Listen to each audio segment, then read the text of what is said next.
بسم اللہ الرحمن الرحیم۔ آج غالباً 2 مارچ ہے، تو آپ لوگ تمام صحافیوں کو اکٹھا کرنے کی ضرورت اس لیے محسوس ہوئی کیونکہ پیرس میں بلکہ پورے فرانس میں یا سمجھ لیں میڈیا میں، الیکٹرانک میڈیا میں اور تمام اخبارات میں ہر جگہ یہ شور ہے کہ آخر اس پی ٹی آئی پارٹی کو چلانے والا اصل آدمی کون ہے اور اس کا جو ذمہ دار ہے وہ کون ہے۔ ایک جلسہ ایک گروپ کراتا ہے، دوسرا جلسہ دوسرا گروپ کراتا ہے، ایک مرکز سے مرکزی رہنما اٹھ کے آتا ہے دوسرے کے گروپ میں، ایک تیسرے کے گروپ میں، تو یہ آخر اس پارٹی کا جو سرا ہے وہ کہاں جا کر ملتا ہے۔ تو اس لیے یہ بتانا ضروری ہے کہ 2008 میں سب سے پہلے میں نے خان صاحب کے ساتھ ملاقات کے بعد برسل میں جو ہوئی ہلٹن ہوٹل میں اور یورپین پارلیمنٹ کی بلڈنگ میں، انہوں نے مجھے یہ ذمہ داری دی کہ آپ پارٹی کا قیام عمل میں لائیں۔ میں پیرس سے اپنا کاروبار یہاں سے 250 کلومیٹر نارتھ کے علاقے میں بیلجیم کی طرف منتقل کر چکا تھا، لیکن رہائش میں نے ہمیشہ دونوں طرف رکھی، پرماننٹ ریزیڈنس فرانس میں رکھا۔ تو جب ان کی میری ملاقات ہوئی تو انہوں نے سب سے پہلا کام جاتے یہ کیا کہ اپنی پارٹی کی انٹرنیشنل سلیکشن کمیٹی سے مجھے ایک نوٹیفیکیشن جاری کروایا، جس کو میں آپ کے سامنے پیش کر رہا ہوں۔ اور یہ جو ہے انٹرنیشنل سلیکشن کمیٹی کے 2 ممبر تھے، ایک تھا سردار اظہر خان طارق جو آج کل فائننس سیکرٹری ہیں پارٹی کے، مرکزی فائننس سیکرٹری ابھی بھی موجودہ ڈھانچے میں، اور ایک ہے عمران اسماعیل صاحب۔ آپ نے اکثر مختلف بڑے چینلوں پہ ان کو پارٹی کو ڈیفینڈ کرتے ہوئے دیکھا ہوگا، اور وہ ممبر ISC ہیں، یعنی کہ international selection committee Tehreek Insaf. تو اب آپ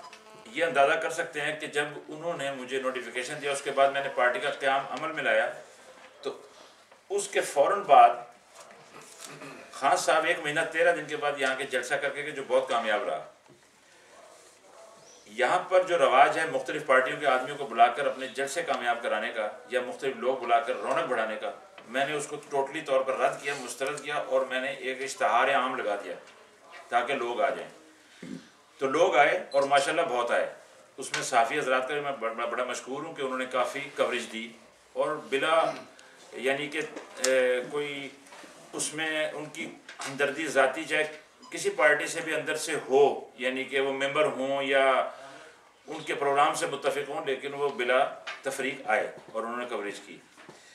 تو میں یہ کہنا چاہوں گا کہ اس وقت جب پارٹی کا قیام عمل میں آ گیا یہاں پر، اور اس وقت صرف میں تھا لیکن ممبر نہیں ملتے تھے، تو کچھ جوان لڑکوں نے مجھ سے رابطہ کیا۔ تو جب کچھ جوان لڑکوں نے رابطہ کیا، کہا کہ ہم اس پارٹی کے لیے کیا کر سکتے ہیں، تو میں نے ان سے کہا کہ آپ سب سے پہلے تو یہ کریں کہ ممبر سازی بڑا دور کا مقام ہے، آپ ایسے کریں 2 دن بعد جلسہ ہے، یہ میں اشتہار لگا رہا تھا، تو انہوں نے کہا کہ جی ہم آپ کا اشتہار پڑھ کے ہی آئے ہیں۔ تو انہوں نے کہا ہم کیا آپ کے لیے کر سکتے ہیں؟ میں نے کہا سب سے پہلے تو آپ میری جلسے میں آ کے مدد کریں، کوئی مطلب ہے جلسے کی تیاریوں کے لیے اور دیگر کاموں کے لیے، پھر اس کے بعد پھر انشاءاللہ بیٹھیں گے اور بات کریں گے اور آگے بڑھائیں گے، کوئی انتظامی ڈھانچہ بھی بنائیں گے، آپس میں ذمہ داریاں بانٹیں گے۔ کیونکہ میں ذرا دور رہتا تھا، تو میں کہہ رہا تھا کہ لوگ جو لوکل لوگ ہیں، جو یہاں کے رہنے والے نزدیکی، چاہے وہ اسٹوڈنٹ ونگ کے ہوں، عام طبقے کے لوگ ہوں، تو وہ لوگ ذمہ داری نبھائیں۔ لیکن میں نے دیکھا کہ اس میں سے جو کچھ لڑکے آئے، کچھ ٹائم پر آئے، کچھ ٹائم پر نہیں آئے، تو لیٹ آنے کی وجوہات بتانے میں جو ہے انہوں نے کرکٹ کھیلنا، کسی نے کچھ بتایا، کوئی مصروفیت بتائی، کسی نے کہا جی ہم آج کے دن خریداری کرتے ہیں، ذاتی اپنی مصروفیات۔ بہرحال وہ آ گئے۔ جب آئے تو جلسہ شروع ہو چکا تھا، لیکن کچھ لوگ جو ہیں انہوں نے آتے ہی کام مطلب ذمہ داری سنبھال لی۔ مثلا میں نے کسی کی ڈیوٹی لگائی، یار آپ فارم بھر لینا، لڑکوں کی مدد کر دینا، یا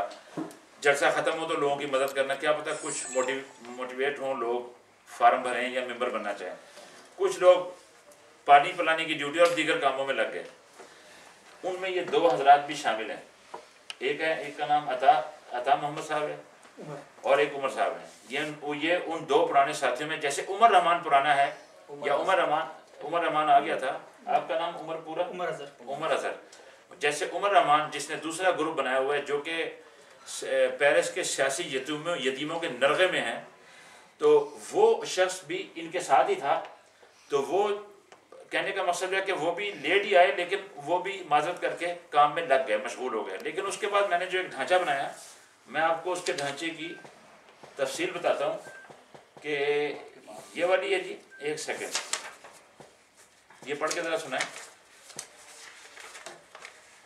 سب سے پہلے تو کامیاب جلسے پر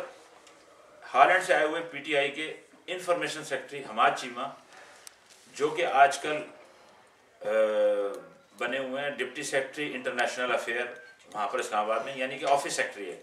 تو ایک آفس سیکرٹری جو ہے وہ آپ جان سکتے ہیں کہ اس کی کتنی ذمہ داری ہوتی ہے یا کتنی مینڈیٹ ہوتا ہے اس کا، آفس سیکرٹری کا. تو ان کی یہ ای میل پڑھ کے سنائیں گے کہ جس میں وہ مجھے مبارکباد دے رہے ہیں 2008 میں بطور information secretary P T I Holland کہ آپ کے کامیاب جلسے پر آپ کو اور آپ کو کوآرڈینیٹر بننے پر آپ کو مبارکباد دیتا ہوں. یہ وہ ہے. اس کے بعد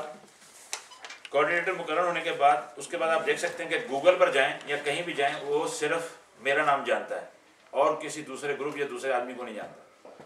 تو جو گوگل ہے وہ کوئی یعنی کہ یوں سمجھ لیں اس تک جو ہے نہ ہی وہ کوئی سفارش مانگتا ہے تو نہ ہی وہ کوئی رشوت مانگتا ہے. تو وہ چیز جانتا ہے جو آفیشیل ہو.